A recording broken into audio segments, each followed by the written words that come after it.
Hola, ¿cómo están? En primer lugar, es un gusto que nos vuelvan a escuchar por segunda vez hablar acerca del libro El mundo de Sofía. ¿Qué les parece si nos adentramos y viajamos al pasado con Sofía para ver qué nos tienen que dar nuestros queridos filósofos? Antes de mandarles con Dan, déjenme darles como que una pequeña introducción a lo que veremos el día de hoy. Iniciaremos desde el capítulo titulado Lo eternamente verdadero y concluiremos con el capítulo Credo. En estos capítulos veremos a ver a nuestros filósofos que ya teníamos acostumbrados y veremos unos nuevos filósofos. Pero ahí viene lo interesante. De igual forma, veremos las corrientes filosóficas que se están dando por estas épocas, pero también veremos dos civilizaciones. Ya en estas épocas se tienen dos civilizaciones. Una es la semítica, que bueno, en estas van a estar los judíos, y en otra van a ser la civilización de los indoeuropeos. En esta va a estar los romanos y los griegos. Pero, ¿qué les parece que dejamos esto después para que lo vean y puedan checar qué tal? De mientras les digo que mi nombre es Eugenio y les dejo a cargo de Dan, que les va a iniciar con el capítulo Lo eternamente verdadero. Vamos contigo, Dan. En el capítulo de lo eternamente verdadero, lo eternamente hermoso y lo eternamente bueno, nos explican lo que investigaban Sócrates y los sofistas, donde ellos habían dejado de investigar cuál era el origen de la naturaleza, y en lugar de eso empezaron a investigar más algo con más validez, lo que es como el ser humano. Empezaron a investigar cuáles eran los valores que ellos tenían y cuáles era la moral de nosotros como sociedad. Entonces también por contraparte estaba lo que era Platón y Aristóteles, quienes se enfocaron más a investigar cuáles eran las cosas naturales, justamente como lo hacían los presocráticos. En el capítulo siguiente nos viene lo que es el mundo de ideas, donde se nos intentaba explicar cuál era la formación de los objetos, de qué estaban formados. En este caso, a primera instancia estaba Empedocles y Demócrito, quienes nos explicaban que cada cosa que estaba creada en el universo, cada organismo y ser vivo, tenía una materia prima de la cual estaban hechos. Por otro lado estaba Platón, quienes decían que la naturaleza simplemente fluía, sin necesidad de que una materia existiese. De hecho, él estaba en contra de que la materia existiese. Él decía que simplemente la naturaleza se encargaba de fluir, de fluctuar en su entorno. Mientras tanto, Aristóteles era quien decía que cada ser vivo tenía un molde, y con este molde podrían ser concebidos cada ser vivo organismo dentro del planeta. En el siguiente capítulo hablamos sobre lo que es el conocimiento seguro. En este capítulo vamos específicamente relacionado a lo que Platón describía como el conocimiento seguro, el cual se dice que el conocimiento seguro es aquel que podemos percibir a través de nuestros sentidos para poder comprobar su existencia. Sin embargo, según las creencias de Platón, dice que el conocimiento seguro como tal tiene un final, no es eterno. Va a llegar el momento en el que esto se extinga y no podremos verlo más, no podremos comprobarlo más. Capítulo Un alma inmortal nos explican la idea de dos mundos, el cual es el mundo de las ideas, donde todo es completamente perfecto y es donde se supone que nuestra alma residía. Después está lo que es el mundo de los sentidos, que es el mundo donde nuestro cuerpo existe. En este capítulo nos figuran cómo es que el alma era quien vivía en el mundo de los sentidos, en el mundo de las ideas. Y en el mundo de las ideas se supone que era todo perfecto, pero al momento en el que el alma cae dentro del cuerpo, olvida completamente lo que había vivido en ese mundo perfecto, pero aún así tiene el sentimiento de querer volver, de querer anhelar lo que había en ese mundo perfecto. Por lo tanto, mientras está viviendo el alma junto al cuerpo en el mundo de los sentidos, intenta recuperar todo aquello que estaba viviendo en el mundo de las ideas. Ahora continuamos con el capítulo nombrado El camino que sube de la oscuridad de la caverna. En este capítulo Platón nos trata de explicar cuál es el proceso que todos los filósofos toman al momento de explicar un nuevo punto interesante que ellos descubren en el mundo a las demás personas que son ignorantes de esta. Sin embargo, este conocimiento nos los explica con una pequeña historia. La historia nos habla sobre unas personas que desde su nacimiento vivieron dentro de una caverna, donde había una fogata, el cual reflejaba la sombra de las personas que entraban por ahí. El problema es que esto era lo único que esas personas habían visto a lo largo de su vida. Era lo único que ellos conocían y era lo único que ellos afirmaban como cierto. Un día una persona logra escapar de esa caverna. Y en el proceso ya afuera se da cuenta como en primera instancia sus ojos no se tienen que adaptar a la luz, lo cual lo deja cegado un momento. Pero después de ese momento donde hay ceguera, ve un mundo lleno de maravillas, lleno de cosas interesantes, cosas que jamás había visto, cosas que nunca había podido imaginar incluso dentro de la caverna. Después de esto logra regresar a la caverna y ve que sus ojos ya no se adaptan a la oscuridad de ella misma como lo hacían antes. Esto nos da una reflexión de que su mente se expandió, ya no va a ser igual como lo era antes.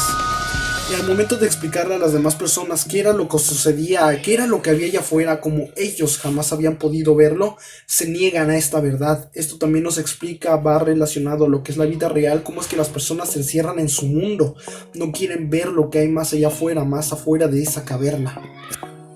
Sin embargo, lo que hay más afuera son realmente maravillas que nosotros tal vez no podamos imaginar jamás. Hola, mi nombre es José Miguel Piña Hernández y les hablaré del capítulo 37, el estado filosófico. Según Platón, el cuerpo está dividido en tres partes: cabeza, pecho y vientre. A la cabeza le pertenece la razón, al pecho la voluntad y al vientre el deseo. La razón debe inspirar a la sabiduría, así decía él, y la voluntad debe mostrar valor, y el deseo hay que frenarlo para que el ser humano muestre moderación. Capítulo 38. La cabaña del mayor. Sofía persiguió a Hermes hasta llegar a una laguna, la cual cruzó para así llegar a la cabaña.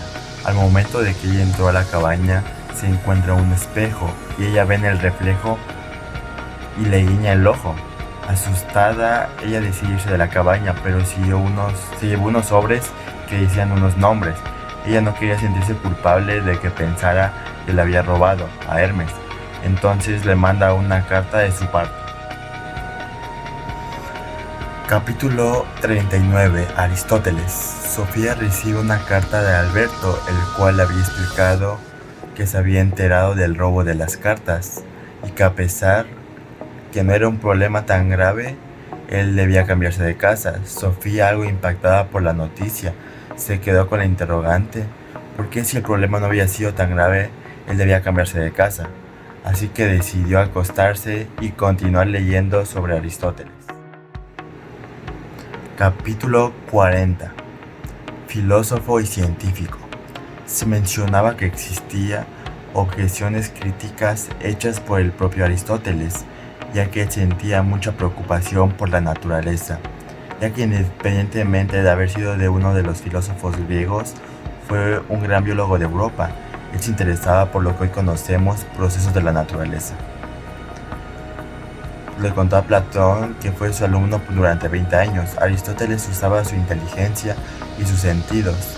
Justamente por ser el gran biólogo de Europa, creó muchos del lenguaje profesional utilizado actualmente por las ciencias e incluso escribió sobre ellas. Fue quien resumió lo antes dicho sobre la naturaleza y fundó la lógica como una ciencia. Capítulo 41.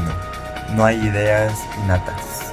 Se mencionaba, como todos anteriormente, Platón buscaba encontrar algo eterno e inmutable. Él creía que las ideas eran más reales que todos los fenómenos de la naturaleza, a lo cual le llamó ideas perfectas. Aristóteles pensaba que Platón le había dado vuelta a todo, por lo cual tenían ideas muy contrarias. Platón pensaba que todo lo que hay en la naturaleza era un reflejo de las ideas y del alma del ser humano. Por el contrario, Aristóteles pensaba que todo lo que hay en el alma del ser humano eran reflejos de los objetos de la naturaleza. Aristóteles sostenía que Platón se había quedado en una visión mítica del mundo. Él decía que no existía nada en la mente que no haya estado antes en el mundo de los sentidos, es decir, todo lo que tenemos dentro del pensamiento y las ideas han entrado a nuestra conciencia a través de los sentidos o lo que hemos visto y oído. También sostenía que los seres humanos tenemos una capacidad innata de imaginar nuestras sensaciones por grupo, es decir, hombre, animal y planta. Es decir, él decía que la razón es la característica más destacada de los seres humanos y que por esa razón el ser humano no podía nacer con ideas, y es por esto que nuestra inteligencia estaba vacía antes de sentir. Capítulo 42. Las formas son las cualidades de las cosas. En este capítulo el protagonista es Aristóteles. Aristóteles decía que la realidad está compuesta por un conjunto de cosas individuales que constituyen a la materia y la forma. Es muy interesante cómo en este capítulo le explican a Sofía lo que es la materia y lo que es la forma con el ejemplo de una gallina. El ejemplo es que la cualidad, es decir, lo que la gallina puede hacer o la labor de la gallina es poner huevos, aletear y cacaraquear. Esto lleva a que comprendas tanto el concepto de materia como el concepto de forma. La materia es de lo que está hecho, es decir, del material del que está hecho algo.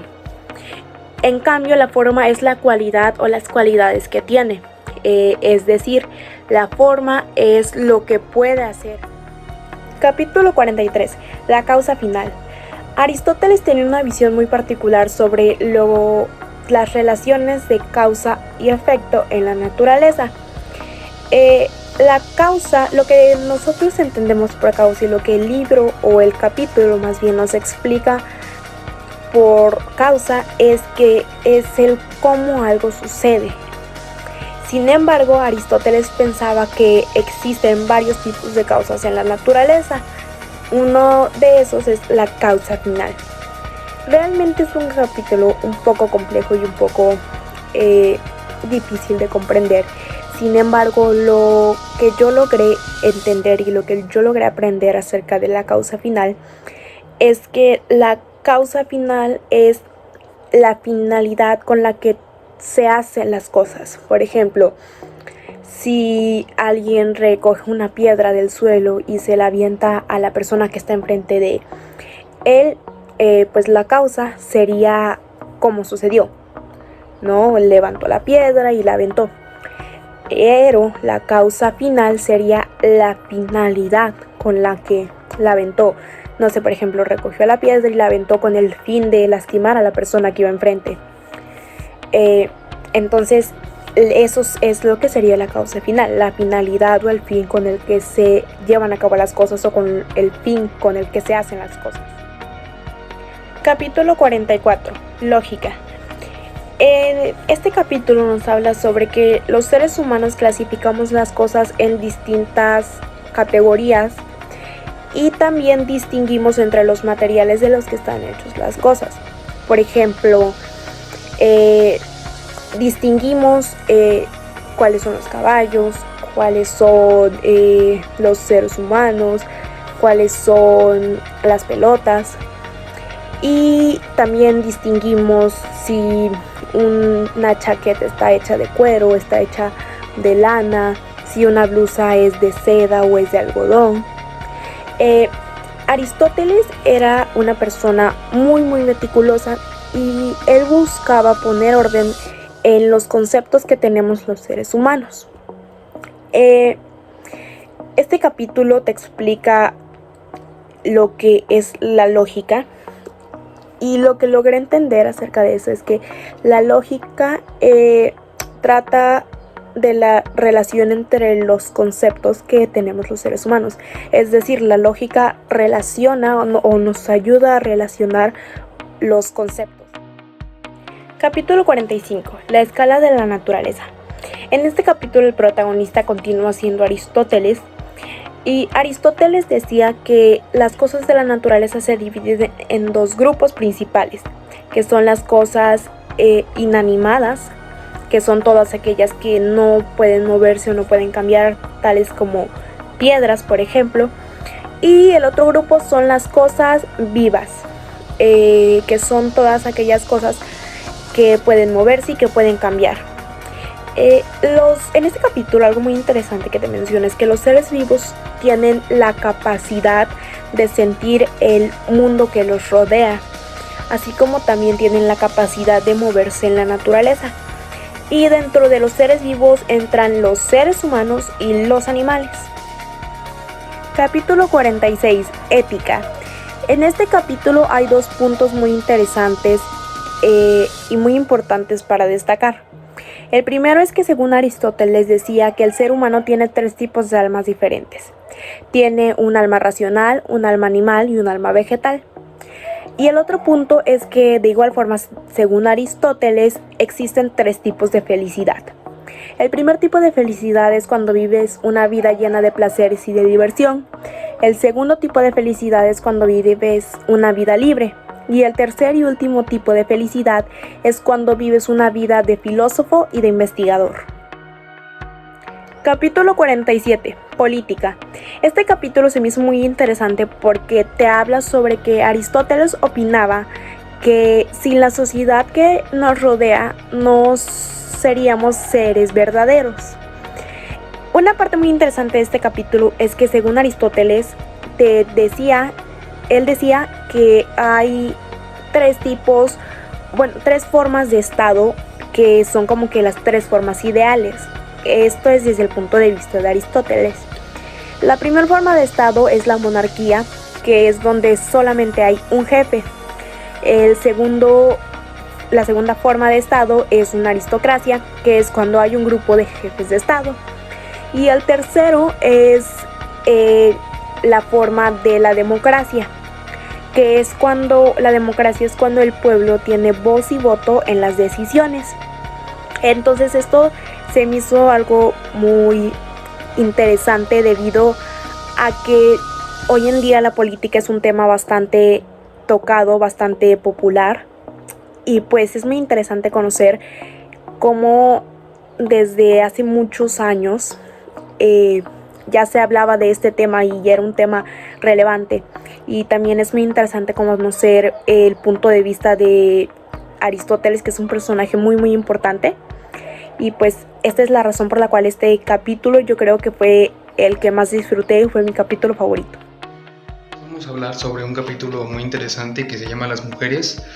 Aquí nos menciona la importancia de la mujer, cómo Aristóteles manifiesta a la mujer en un ámbito muy filosófico. Él está hablando sobre que el hombre pues estaba solo en el mundo y necesitaba otra imagen que fuera semejante al hombre, obviamente con diferentes gustos, diferentes aspectos físicos.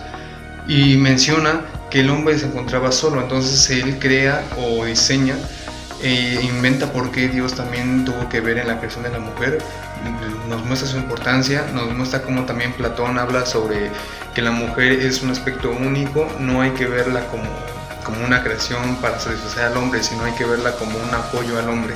También nos menciona que a través de los años actualmente también se le conoce como a la mujer como lo que sostiene la base familiar. Esto es muy importante porque incluso Aristóteles menciona que en el entorno de la vida social también se necesita del apoyo de la mujer para hacer diferentes cosas y actividades, debido a que la mujer es la que tiene diferentes actitudes para tomar decisiones y actividades hechas por la mujer.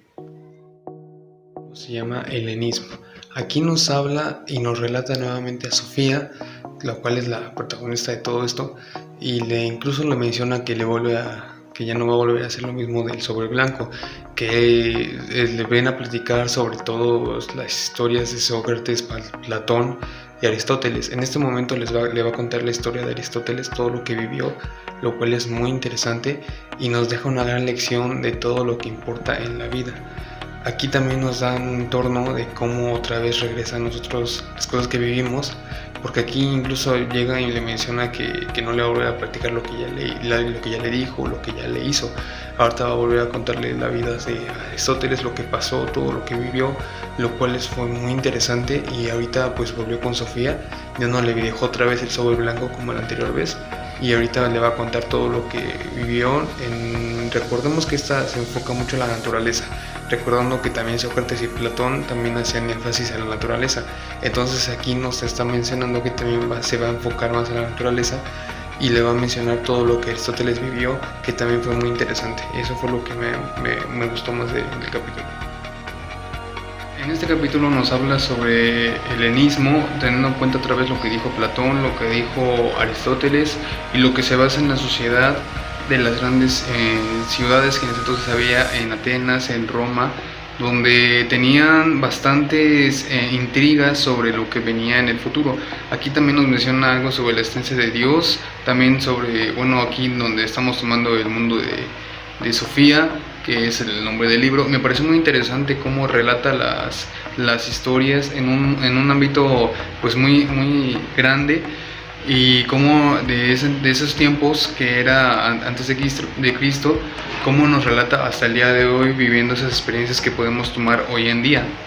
Lo que podemos ver, cómo nos platica Platón, cómo nos platica Aristóteles, es muy interesante y muy grande, esas virtudes que nos pueden enseñar y que nos pueden dar a conocer y que nos dieron a conocer a través del tiempo y su historia, ya que esto pues nos dejó marcado en el ámbito escolar y lo podemos estudiar muy abiertamente. En este capítulo nos relata sobre la filosofía, la historia, lo que tiene que ver con religión en cuanto a todo el ámbito de filosofía. Nos habla también sobre que pues es muy interesante cómo estos grandes filósofos que también tenían fe en Dios, a través de la fe y razón, tenían muchísimos estudios, estudiaban demasiado el universo, estudiaban por qué estamos aquí, estudiaban también el porqué de las cosas, nos relatan nos hacen ver cómo realmente en la sociedad podemos encajar de esta manera. Es muy interesante y a mí me pareció muy personal y me gustó bastante la parte cuando nos menciona que el universo fue pues creado por Dios. Nos dice que la fe y la razón es lo que invoca o lo que trae en el ser humano, y nos dice también cómo es en un ámbito social, cómo podemos desarrollarnos o cómo es que se desarrolló la ciencia a través de experimentos, a través de descubrimientos y a través de los tiempos que siempre se va dando cambios en el entorno. En este capítulo estamos hablando sobre los cínicos en el libro de Sofía. Aquí nos menciona algo muy importante. Nos dice que cínicos es una palabra que ahorita significa sinceridad y que nos refiere a también que Sócrates está involucrado. Nos refiere a que en ese entonces la felicidad no era lujos, ni era tener joyas, ni era tener nada de eso, sino la felicidad era tener buena salud, era tener suficiente, estar feliz contigo mismo, porque feliz no es andar sonriendo todo el tiempo, es encontrarte en paz contigo mismo. Y esto es lo que nos demuestra este capítulo, donde dice incluso que le ofrece a Alejandro Magno, a un gran filósofo, le dice que si desea algo, y él le dice que se aparte del sol, que no le estorbe el sol. Esto nos refiere que solamente la naturaleza es lo que quiere él, es estar muy sencillo, que no necesita nada del entorno para ser feliz.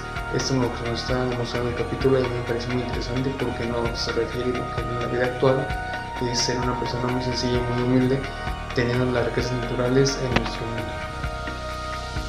En este capítulo hablamos sobre estoicos. Se llama Estoicos el capítulo. Aquí nos menciona que nació en Atenas 300 a.C. y fue hecho por Zenón, quien vivía también en Atenas. Aquí nos habla solamente la importancia del humano. También nos dice que hay una razón en el universo, que fue hecho por algo, que el humano tiene una razón de estar aquí, y también nos dice que el humano es el centro de todo el universo, de todo el ser. También nos menciona algo muy importante, la comunicación entre los humanos. También dice que es muy importante cómo los humanos se desenvuelven en su medio ambiente, y a mí me pareció muy importante y me quedó muy impactado cómo es que un universo puede ser el centro del humano, ¿no? Y ahorita nos está demostrando cómo Zenón, que creó en los estoicos, estaba en Atenas, donde surge, cómo explican cómo el universo tiene un centro que es el humano, y en esto se basa la comunicación al habla de los humanos para poderse entender mejor. Es lo que me pareció muy interesante. Ahora voy a hablarles acerca de un capítulo que se llama Epicuros. Bueno, a Sócrates le interesaba ver cómo los seres humanos podían vivir una vida feliz. Igual Sócrates tenía un alumno, el cual se llamaba Aristipo, así se llamaba, Aristipo. Y pues él pensaba que la meta como ser humano era conseguir el máximo placer sexual. Y dijo precisamente lo siguiente, que se lo voy a leer tal cual. El mayor bien es el deseo y el mayor mal es el dolor. Tiene mucha razón esto que dijo, porque si tenemos como que buenos deseos, si tenemos buenos deseos y nos está yendo bien, pues obviamente nos va a ir bien. Y si tenemos dolores, nos va a ir mal. Y bueno, cambiando un poquito de tema, cambiando un poquito de personajes, vamos a hablar acerca de Epicuro, el cual decía que siempre un resultado placentero tenía que venir con consecuencias secundarias. O sea, cualquier resultado placentero venía de una consecuencia, ya sea buena o ya sea mala. Y precisamente Epicuro resumió su filosofía en 4 hierbas curativas, así tal cual, 4 hierbas curativas.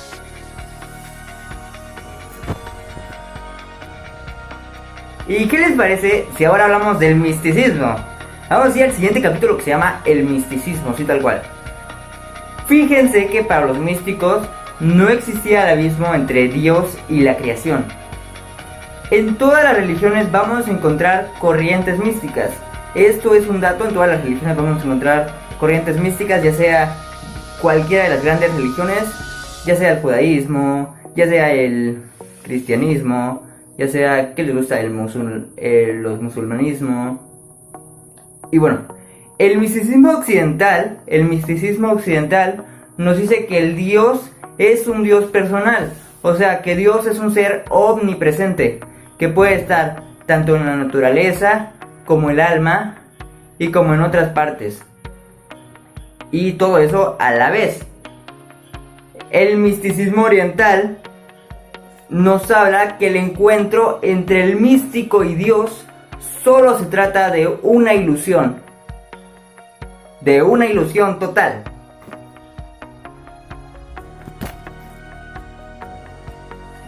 Es lugar de hablar del capítulo El neoplatonismo. Primeramente les voy a dar una pequeñísima introducción. El neoplatonismo está basado en la teoría de las ideas. Su representante más importante fue Plotino. Él lleva a Roma su propia teoría que hablaba sobre la salvación, la cual iba muy al contrario de lo que tenían pensado los cristianos. De hecho, en el libro lo llama, o más bien lo especifica como su competencia directa.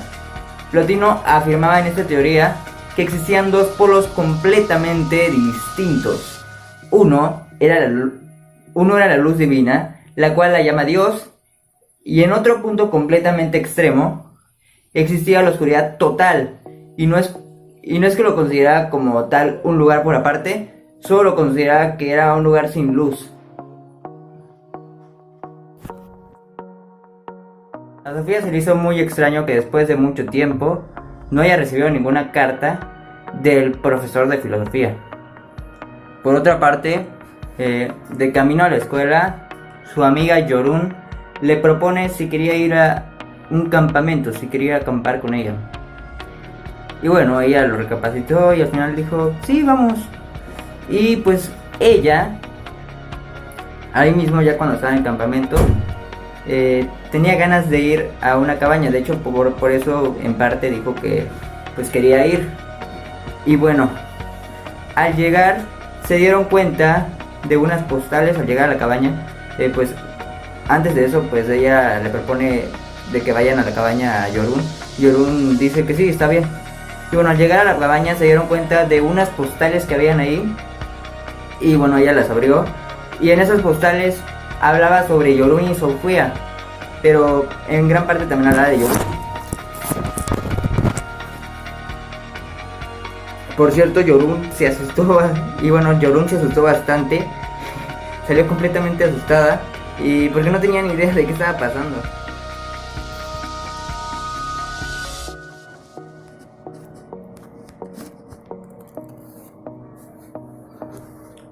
Dos civilizaciones. La civilización europea tiene dos raíces. Una es la semítica, que es a la que los judíos pertenecían. Jesús era un judío, por cierto. Los griegos y los romanos pertenecen a otra civilización. Esa se llama la indoeuropea. En los siguientes capítulos hablaremos más a detalle sobre esto. De mientras, nos quedaremos con esta pequeña introducción a esto. Así que ya hablaremos más adelante acerca de estas dos civilizaciones a detalle. Mi nombre es Fernando Ruiz González. Me tocó redactar el capítulo 58. ¿Cómo se llama este capítulo? El capítulo es Indio-Europeos.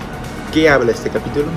Pues básicamente sobre lo que es la historia, mediáticamente hablando, de los indio-europeos, vaya.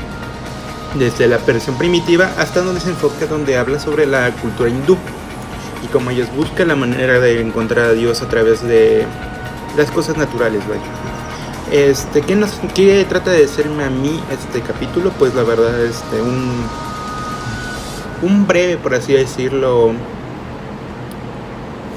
cucharada para buscar la información acerca de los indoeuropeos y la correlación que tienen con la filosofía griega, que es lo que estamos viendo principalmente en esta clase, vaya, y cómo la filosofía griega se correlaciona mucho con los indios europeos. Capítulo 59. Los semitas. ¿Qué habla de este capítulo? Básicamente habla sobre la civilización completamente diferente a todo lo que hemos visto durante el transcurso del libro, donde las semitas vienen de la península arábica, donde en esta surgen las religiones más, por así decirlo, más famosas, vaya. Las religiones occidentales, como es el judaísmo, el cristianismo y el islam. En este capítulo habla sobre lo que es las semitas. ¿Qué me llega la enseñanza de este capítulo? Pues de manera filosófica lo vemos como el punto de inicio de todo lo que deriva la filosofía, vaya.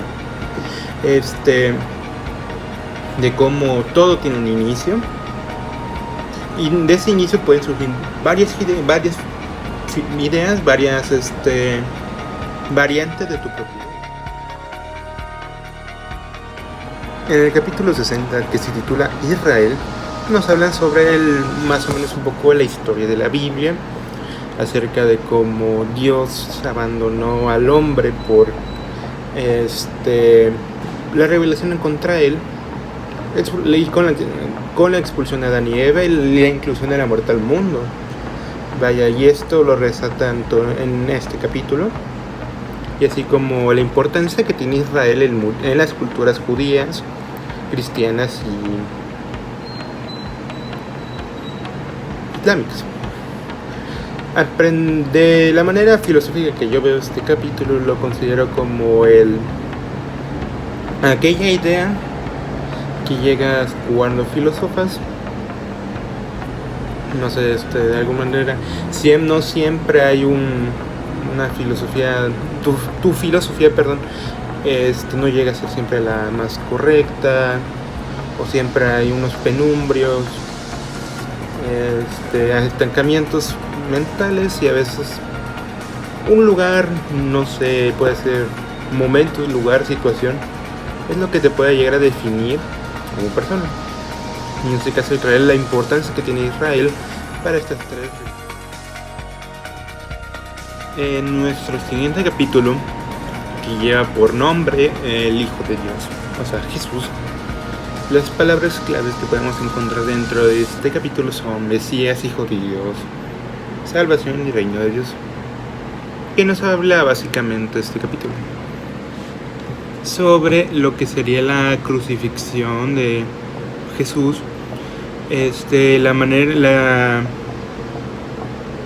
y la manera como Jesús murió por nuestros pecados y haciendo que expieran. De alguna manera, comprender a Jesús es una tarea difícil, vaya. Un poco complicado, diría yo. Este capítulo nos habla sobre el perdón y sobre el fanatismo, vaya, a ciertos ídolos. En mi opinión, este capítulo es muy interesante en el sentido de cómo meten la filosofía griega como es Sócrates sobre algo relacionado que no tiene nada de relación sobre la filosofía griega con el cristianismo, vaya. Y se me hace muy interesante cómo ejemplifica varios ejemplos. En el siguiente capítulo, el número 62, titulado Pablo, nos habla sobre la verdad del Hijo de Dios. Como uno de sus fieles apóstoles, que es Pablo, empezó a escribir los primeros, por decirlo, códices de la historia. Empezando, digamos,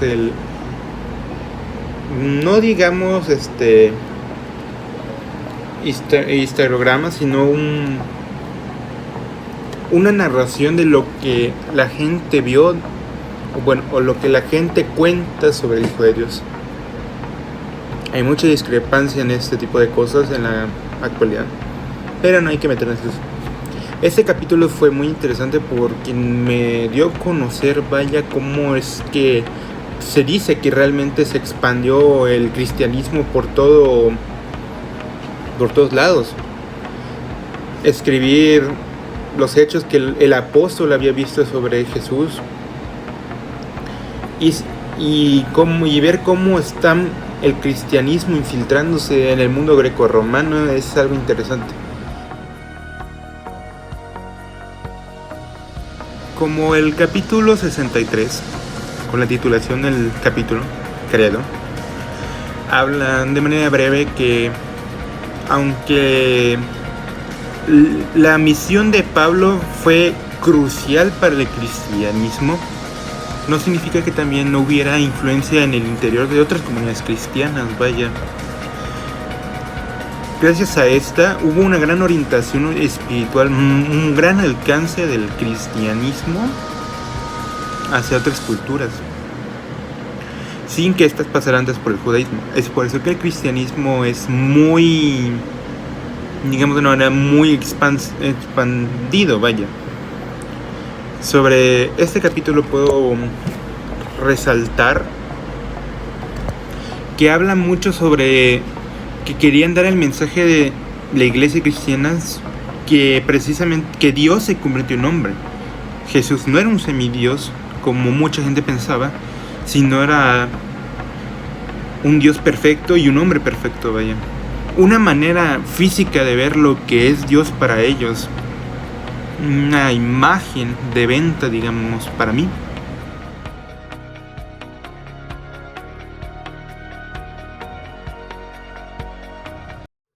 En conclusión, vemos que ya vamos adentrándonos más y vamos descubriendo más al filósofo profesor. Igual Sofía cada vez está aprendiendo un poco más y Sofía igual ya está descubriendo más cosas acerca de nuestro querido filósofo que no tenemos ni idea de quién sea.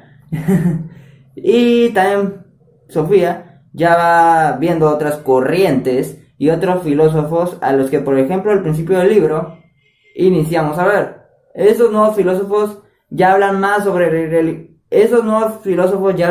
religión, mientras que antes se podía decir que no tenían una religión como tal. Ahora vemos, por ejemplo, filósofos cristianos, filósofos musulmanes, judíos, entre otros. O sea, ya están como que mezclando la filosofía con la religión. Eso que antes, al contrario de lo que teníamos acostumbrados con los filósofos viejitos. Gracias. Gracias por ver este video. Espero que les haya gustado, que le hayan entendido un poco más acerca de todo esto, de lo del libro de filosofía, de los capítulos que nos tocó. Y Nosotros somos este equipo y bye, que les vaya muy bien.